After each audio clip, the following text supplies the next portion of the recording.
के। और मैं जानता हूं कि एक जलसे के इनेकाद के लिए कितनी मेहनतें लगती है, कितना सरमाया सरफ होता है। और एक जलसे में तारीख देने के बाद नहीं पहुंचना दीन और सुन्नियत का नुकसान तो होता ही है, साथ ही इदारे की बदनामी होती है, जिम्मेदारों की बदनामी होती है और लोग मुख्तलिफ किस्म के फिर इल्ज़ामात भी आयद करते हैं। तो ऐसी सूरत में अब चाहे तबीयत ख़राब हो अलील हो, हाजिर होना पड़ता है।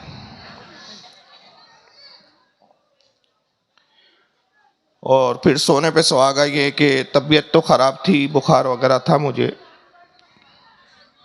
और उस हालत में भी मैं जलसे कर रहा था। लेकिन परसों एक जलसे में जाने का मौका मिला। माइक इस कदर ख़राब था कि अल्लाह की पनाह।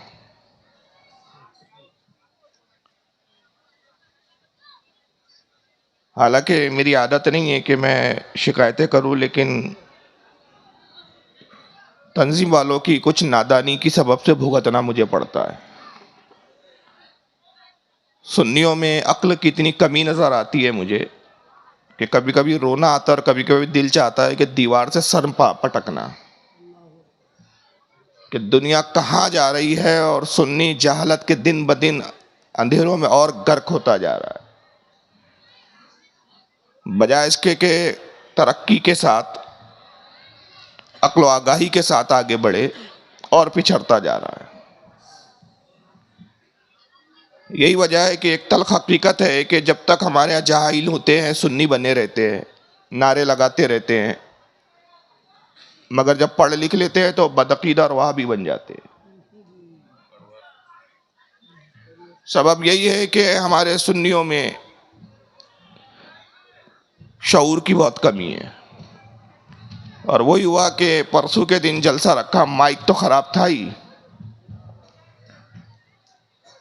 और बिल्कुल स्टेज के पीछे लाके जनरेटर लगा दिया। इतना भी अकल और शऊर नहीं कि जनरेटर की आवाज पूरे स्टेज पे गूंज रही है तो क्या तकरीर करने वाला तकरीर करे। और वो जनरेटर चल रहा है, पूरी माइक वो जनरेटर की आवाज को खींच रहा है। अब बड़े मैदान में जलसा था, मजमा कसीर था, लोग दूर दराज से सुनने आए थे, बोलना मजबूरी थी। 2-2.5 घंटे खिताब हुआ और नतीजा ये हुआ कि आवाज पूरी तरह बैठ गई। और कल से गले में इतना दर्द है कि मैं बता नहीं सकता आपको। सुबह से आया हूं, लोग मिलने आ रहे हैं, लेकिन मैं किसी से गुफ्तगू भी नहीं कर पा रहा।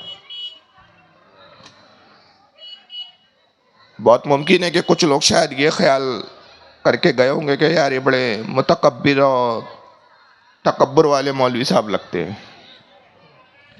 हालांकि बात ऐसी नहीं है, जो लोग मुझे जानते हैं उनको पता है मैं बहुत ज़्यादा गुफ्तगू करने का आदी हूँ। जितना मैं जलसे में नहीं बोलता, उससे ज़्यादा मैं बैठता हूँ जब, तो मिलने मिलाने वाले जो आते हैं उनसे गुफ्तगू करता रहता हूँ। बहुत कम खामोश बैठता हूँ मैं, लेकिन गले में तो कदर तेज़ दर्द है, एंटीबायोटिक दवाइयाँ ले रहा हूँ, फिर भी अब डॉक्टर कहता है कि ठीक तब होंगे कि थोड़ा सा आराम करना ज़रूरी है। अब आराम करे तो जलसा छोड़ना पड़ेगा। तो दवाइयाँ ले रहे हैं और गले पे जोर भी पड़ रहा है। नतीजा ये हो रहा है कि दवाओं का असर नहीं हो रहा, इसलिए आवाज़ भी शायद आप लोगों को जो मुझे सुनते हैं बहुत बद्दी भी महसूस हो रही हो। तो बहरहाल मैं आज गुफ्तगू बहुत आहिस्ता आहिस्ता करूँगा। और सवाल ये नहीं है कि चीखा जाए तो ही उसे तकरीर कहा जाता है। तकरीर का मकसद होता है समझना और समझाना।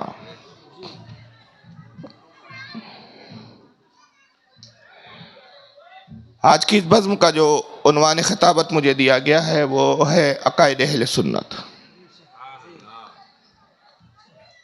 और अहले सुन्नत का अकीदा मुझे वाज़े करना है। और हमारे और दिगर जमातों के माबैन क्या इख्तलाफात है उसको वाज़े करना है।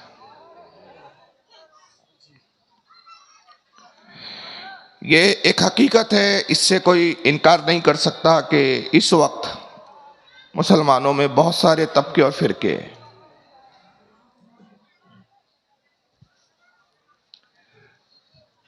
और ऐसे फिरकावारियत के ज़माने में तीन बातें हमें बहुत कसरत के साथ सुनने को मिलती है। हमारे दरमियान में एक ऐसा तबका भी मौजूद है, हालांकि रसूलुल्लाह सल्लल्लाहु ताला अलैहि वसल्लम ने ये पेशनगोई फरमाई थी कि मेरी उम्मत में 73 फिरके होंगे। आका ने फरमाया इन्ना बनी इसराईला तफर्रकत अला सिंतैनी व सबईना मिल्ला। कई लोगों कौम बनी इसराइल में 72 फिरके हुए। व तफ्तरिकु उम्मती अला सलासीना व सबईना मिल्ला, और मेरी उम्मत में 73 फिरके होंगे। कुल्लुहुम फिन्नार, सबके सब जहन्नम में जाएंगे। इल्ला मिल्लतन वाहिदा, एक जमात होंगी जो जन्नत में जाएंगी। क़ालू मन हिया या रसूल अल्लाह सल्लल्लाहु अलैहि वसल्लम। साहबा ने अर्ज किया अल्लाह के नबी जन्नती जमात की क्या निशानी होंगी? काला मा अना अलैहि व अस्हाबी, फरमाया जन्नती जमात की निशानी ये पहचान ये होंगी कि जो मेरे और मेरे साहबा के अकीदे पर होगा।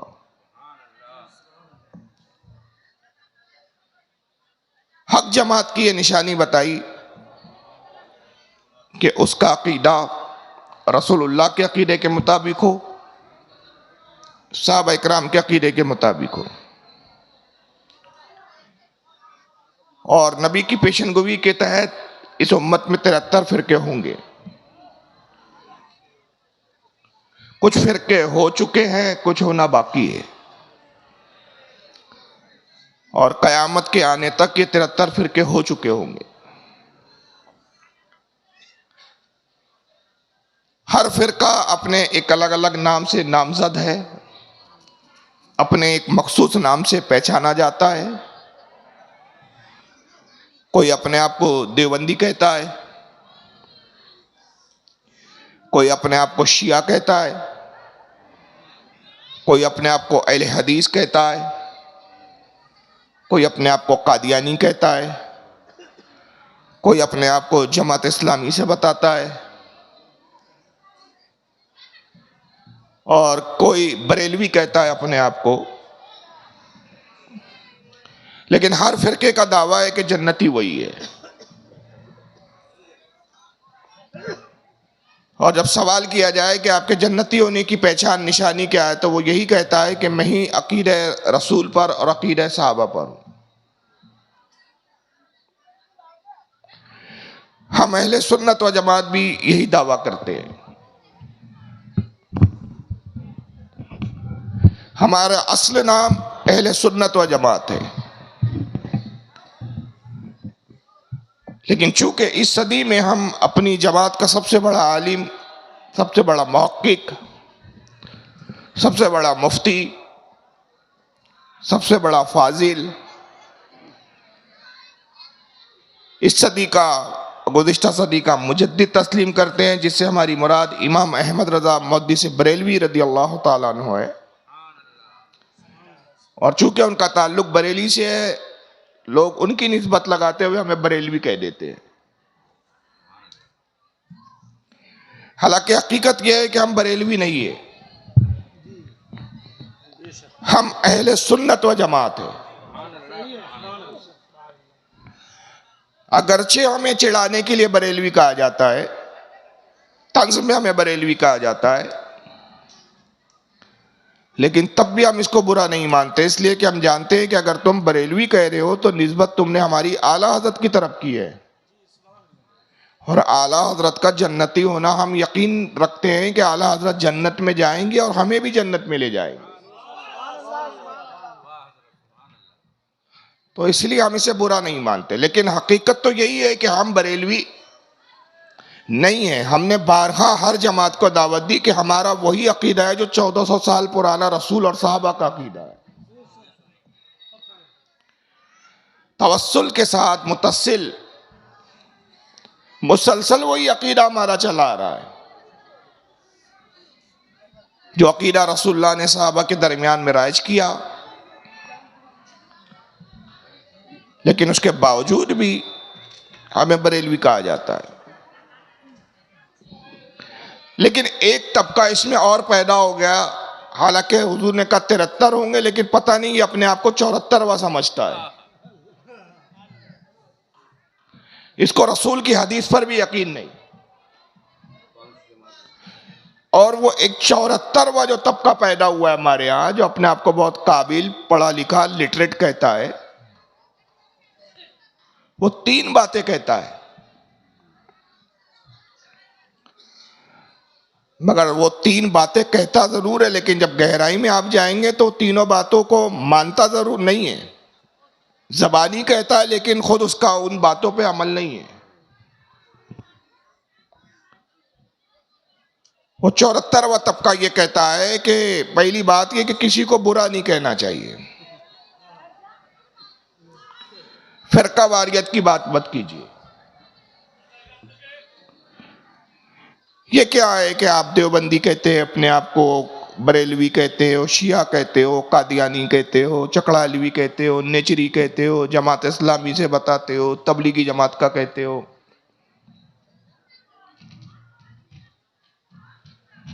फिरका वारियत की बात मत कीजिए, मोहब्बत की बात कीजिए, तोड़ने की बात मत कीजिए, काटने की बात मत कीजिए, जोड़ने की बात कीजिए।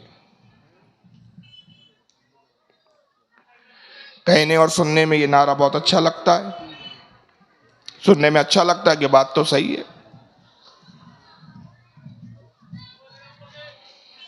तो कहता है कि फिरका वारियत की बात करना नहीं चाहिए।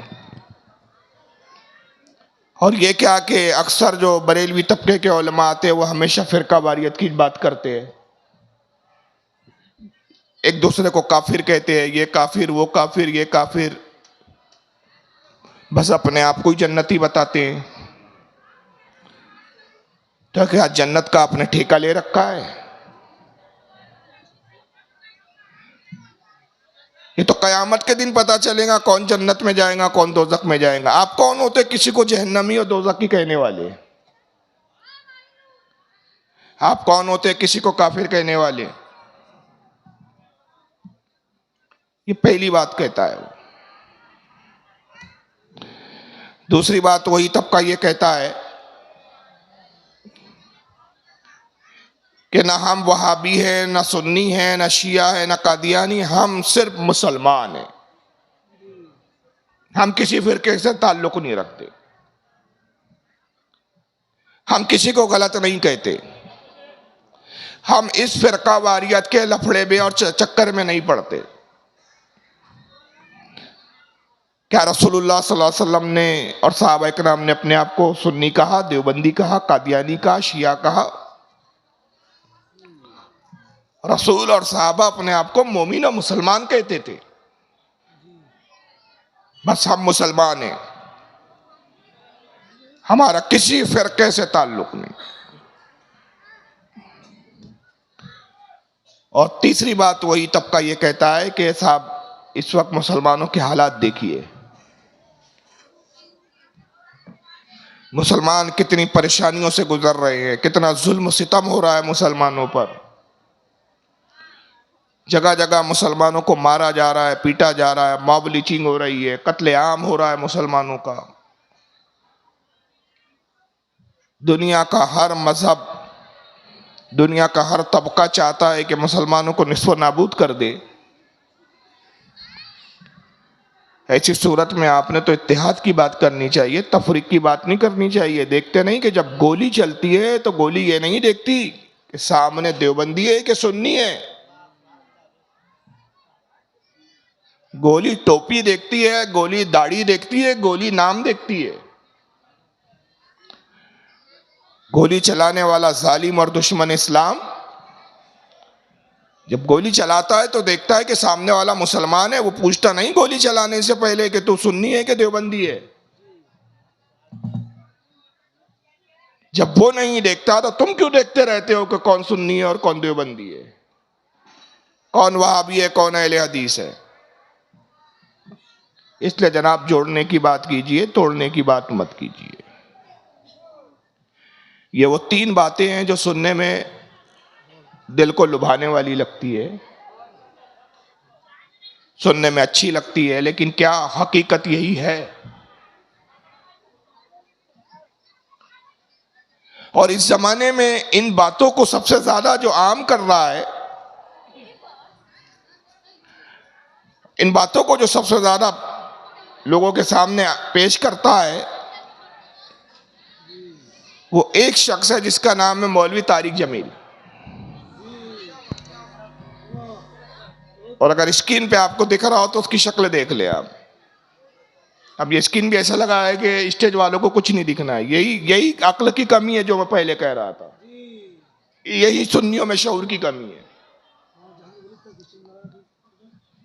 कि यही नहीं पता कि भाई जब स्क्रीन लगा रहे हैं तो स्टेज वालों को दिखेगा कि नहीं दिखेगा, स्क्रीन कैसे लगाया जाए कि स्टेज वालों को भी कुछ नजर आए। नहीं, ये बस लगा दिया, कहीं भी रख दिया। यही कमियां जिसकी तरफ मैं इशारा कर रहा हूं।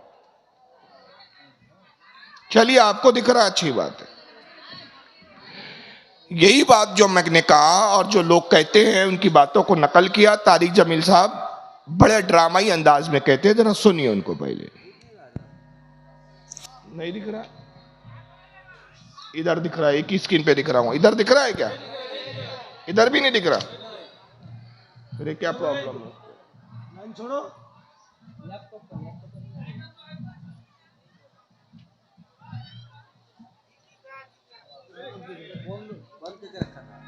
चलिए आइए, मैं तुम्हें अल्लाह उसके रसूल का वास्ता देता हूं, उम्मत बन के रहो, मुस्लिम बन के रहो।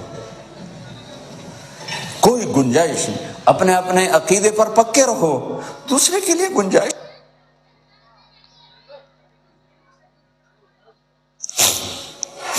नहीं आ रहा है, क्या बात है?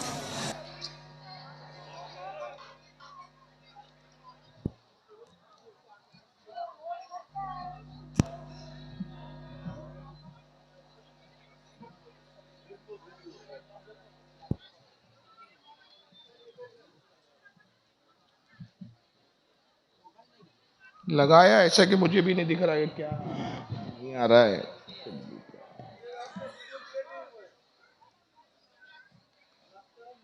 ये केबल सही नहीं है इसका लगता।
दो लाइन तो छोड़ है, तो ऊपर का फोटो देखना है, लैपटॉप के ऊपर नहीं, तो लाइन नहीं दिख रहा है।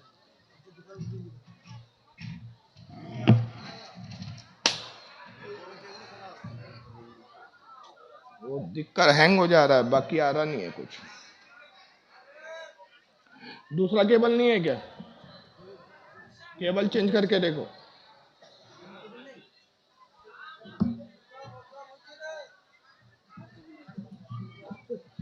क्या कर सकते हैं बताइए?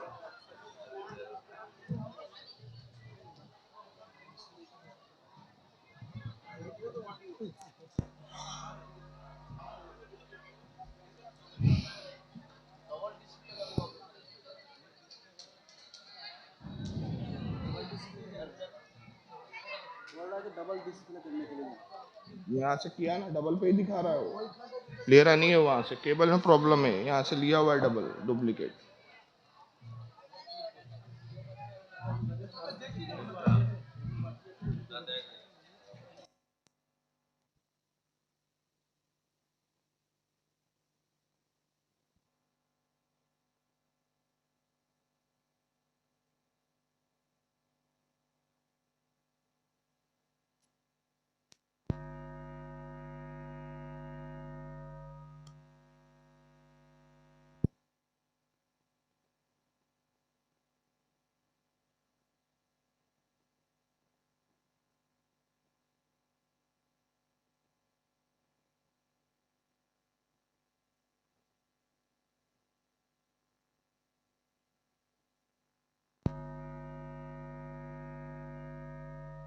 तो ये 15 सहाबा, 15 नहीं, चलिए एक ही मान लेते, वो एक सहाबा थे। और मैं समझता हूँ एक सहाबी भी काफी है पूरी दुनिया के मुकाबले में।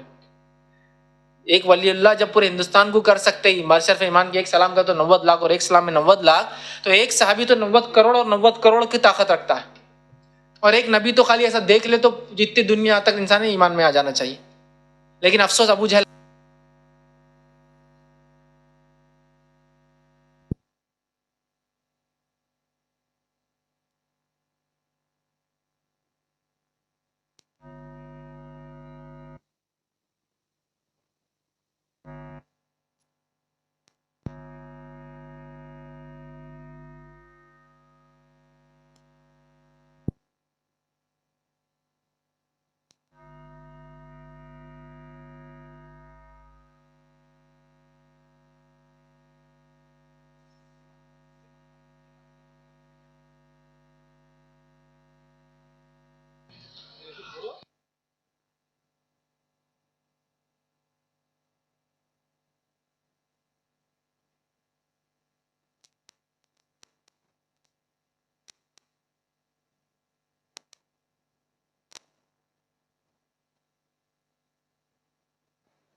अच्छा बरादरन इस्लाम, आप लोग खामोश होके शांति आराम से बैठें। एक जरा लैपटॉप का कुछ प्रॉब्लम चल रहा है जो है ना, उसी को बस जो है ना, जो भी कुछ हजरत तकरीर फरमाएंगे। चलिए आइए, जो मैं अर्ज कर रहा था कि जो बात मैंने कही वही बात इस वक्त तबलीगी जमात के